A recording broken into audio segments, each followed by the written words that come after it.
Hello guys, welcome back to my YouTube channel Microsoft Office Learning. In this video, we will learn about how can we convert our Excel worksheet into Google Sheet without losing any formatting. So stay tuned and watch till the end. For example, I have a table here. You can have a large table, large data set of table, which you want to convert into Google Sheet without losing the formatting. How can I do this? If I want to convert only this table into Google Sheet, I will head over to the Google Sheet. I have opened one Google Sheet already. So I will go to File and there is an Open option. Click this one. A window will pop up.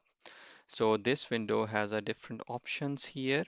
So what I will see, I will go to the Upload option and then from the browse, so it will take me to the path where I want to select my file. So it's showing another window will pop up.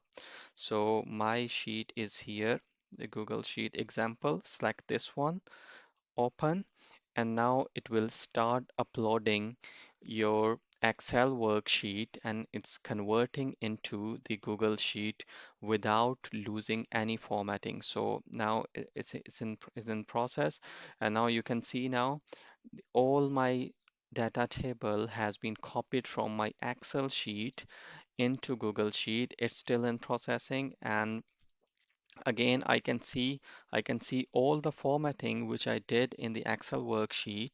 I didn't lose any formatting, and my data has been transferred from the Excel sheet to the Google Sheet safely.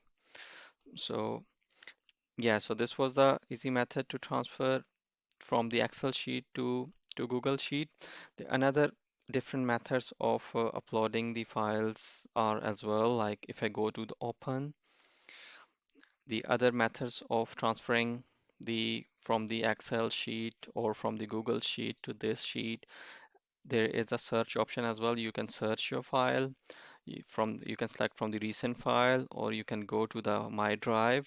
You can select the file from My Drive, and you can select from Shared with Me, Stared, Computers, and the Upload option. So you can choose it from the different options, select the file, and convert into Google Sheet without losing any formatting. Hit the like button if you like this video.